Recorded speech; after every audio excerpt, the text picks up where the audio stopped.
Also, Alex, we expect the president, he will revisit the 2020 election results tonight.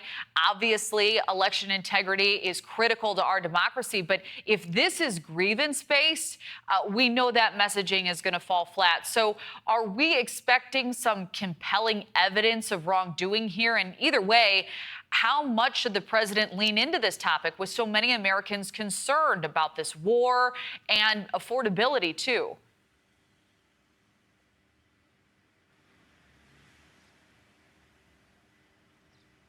So tonight, President Trump has to do a couple of things. He's going to be talking about Iran. I think the people want to have some answers on where we're going with this conflict. Going into the MOU that has most recently collapsed, he had been talking about peace and saying that peace was right around the corner, that we were going to make a deal. It was going to be a beautiful deal.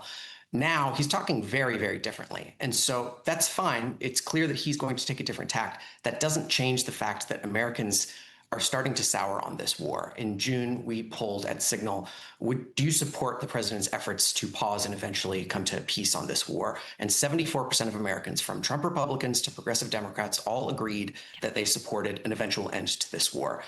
That now that we're fighting again, that doesn't change where the public is at. And so tonight, one of the things that he does need to do, and that I hope he does, is explain what is happening, what the goals are, and try and win public support for whatever the remainder of this war looks like. All right, that makes sense. Theron, I think the messaging will be so key in all of this. You had the vice president just yesterday saying this is about to get messy. How does the president need to drill down on messaging on this conflict tonight? Well, it's very rich to me how sometimes Republicans say, listen to President Donald Trump, believe what he says. And then when he says something nefarious, it's, oh, no, he didn't really mean it. And what I remember about President Donald Trump speaking about wars is that he said he would end all the wars. He talked about ceasefires and he talked about peace. Yet we, the American people, are seeing everything except that.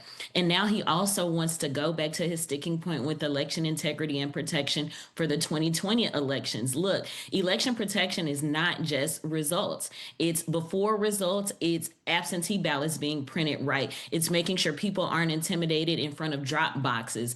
And certainly I want President Donald Trump to know that just because he doesn't win doesn't mean something nefarious happened. And what does that mean for instilling trust in the American people? The American people want groceries to be lowered. They want gas to be lowered. They want better access to health care. President Donald Trump is spending a lot of money on his personal priorities, but not what's best for the American people where we can benefit.